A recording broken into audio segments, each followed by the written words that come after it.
kita kan terdahulu atau di Barreskrim sudah memberikan laporan lengkap ke penyidik, sudah tindak lanjuti, tinggal tunggu pemberitahuan daripada mereka untuk memanggil ataupun mengklarifikasi pada objek yang kita tuju. Nah, dalam hal ini tentunya bukti-bukti semua sudah kita berikan. Cuma sekarang ini kan tinggal penyidik yang mengevaluasi pokok permasalahan yang sedang dihadapi oleh kedua belah pihak. Walaupun menurut hemat saya sebenarnya dari awal juga tidak berkeinginan untuk memasukkan ini ke ranah hukum, karena sepanjang kedua belah pihak mau mengerti, memahami, mengetahui bahwa komposisi mereka itu sebenarnya sama-sama sebagai teman, sebagai rekan atau sohib. Tapi ya begitulah, nampaknya kedua belah pihak tidak mau mengalah, bahkan saling menjelekkan, bahkan sampai menyentuh kepada aspek pribadi dan keluarga. Itulah kira-kira yang dilakukan Indasari, makanya meminta kepada saya sebagai kuasa hukum untuk memberikan laporan pengaduan ke Barreskrim. Untuk tidak lanjutnya tentu nanti akan saya cek and recheck kembali sejauh mana evaluasi daripada pihak penyidik. Saya akan minta jawaban dari mereka sejauh mana. Kalau memang butuh pembuktian tambahan akan kita siapkan sehingga persoalan ini clear. Namun perlu diketahui bahwa ini karena persoalan kedua belah pihak, persoalan kedua belah pihak, tidak ada menutup kemungkinan bahwa restoratif justice itu bisa saja terjadi. Kalau dalam benak saya ini kedua belah pihak ini saling mengerti, mengetahui, memahami lah. Saya juga dulu mantan artis juga waktu saya masih perwira pertama dulu, saya sering main film juga. Bilang nggak elok lah gitu. Kenapa sih tidak mau berdamai? Kenapa sih keras hati? Satu yang saya minta paling utama yang bisa menyelesaikan sebenarnya, saya harus terbuka. Yang bisa menyelesaikan itu si laki-laki itu. Kalau si laki-laki itu tidak membuat suatu permasalahan jadi jernih, akhirnya keruh. Selalu dalam keterangan saya itu, laki-laki itu gentle lah. Katakanlah itu benar adalah benar, katakan itu salah adalah salah. Kepada pihak lawan yang diminta pertolongan itu, kalau memang dianggap bahwa itu tidak memadai dengan apa yang diharapkan, sudah abaikan saja. Ngapain mesti jadi kontraproduktif? Di sini kelemahannya. Itu kira-kira yang perlu sampaikan.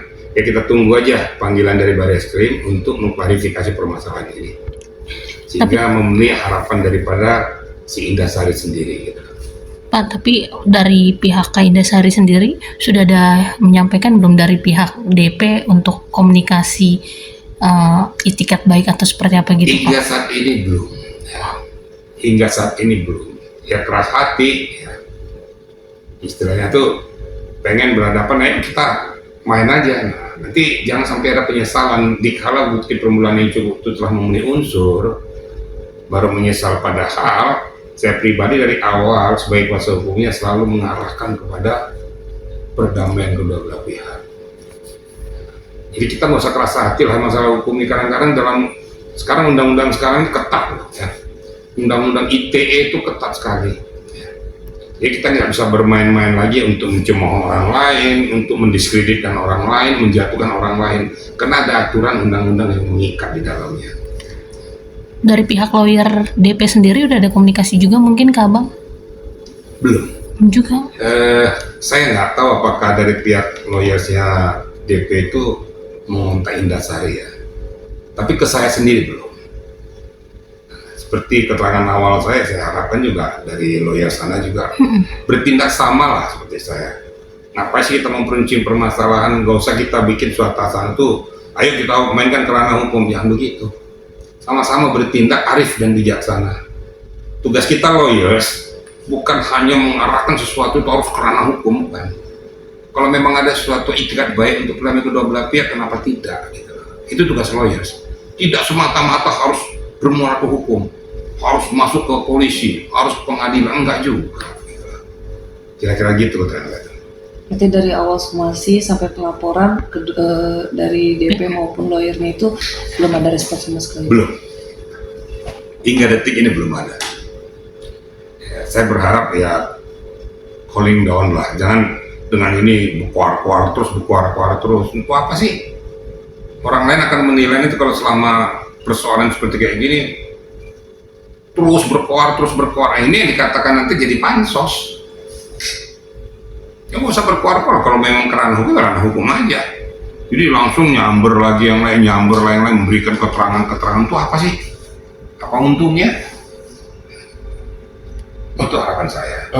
Dari kemarin pemeriksaan di Mabes Polri kemarin, ada nggak sih kalau seandainya kayak tenggat waktunya kayak 2 minggu atau 3 minggu gitu, terus baru pemanggilan si itu? Nah, kalau dari kepolisian ya, khususnya dari penyidik itu nggak ada limitasi. Ya. Nggak ada limitasi, namanya suatu pemeriksaan, analisa, evaluasi itu tidak terikat kurun waktu. Saya kan mantan penyidik kan. Jadi kalau memang betul-betul nanti hasil evaluasi dari penyidik ternyata terbukti ataupun menemukan benang merahnya atau menemukan bukti permulaannya, dia akan lakukan itu. Tentunya dilalui dengan klarifikasi dulu. Karena sekarang klarifikasi dulu. Betul nggak persoalan ini dengan bukti-bukti yang sudah diberikan sesuai dengan fakta? Atau mungkin absurd, kan nggak tahu. Jadi sekarang ini Polri itu penyidik terus profesional. Gitu. Terus terakhir Bang, kalau misalkan dari pihak DP atau lawyer tiba-tiba untuk minta damai, apakah Kak Indah sendiri mau menerima? Ya, why not? Saya rasa sebagai manusia ya, gak usah keras hati juga lah. Saya secara pribadi juga meminta kepada Indah juga gak usah keras hati juga. Kan saya dari awal saya katakan, ya Tuhan aja memaafkan umatnya. Kita kok lebih hebat dari Tuhan? Kok keras hati itu apa sih?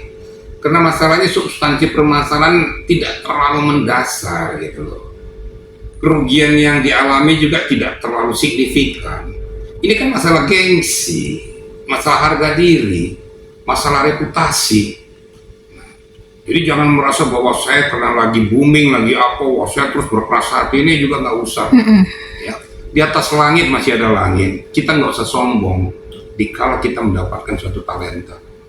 Itu harapan saya kepada beliau-beliau ini. Nah, tetap arif dan bijaksana, tetap rendah hati. Jangan menganggap orang lain itu enteng, rendah gitu. Mentang-mentang kita lagi lagi booming, mentang-mentang lagi tenar, kita orang lain dianggap angin aja. Ini juga janganlah. Suatu ketika nanti akan jatuh dengan kesombongan itu.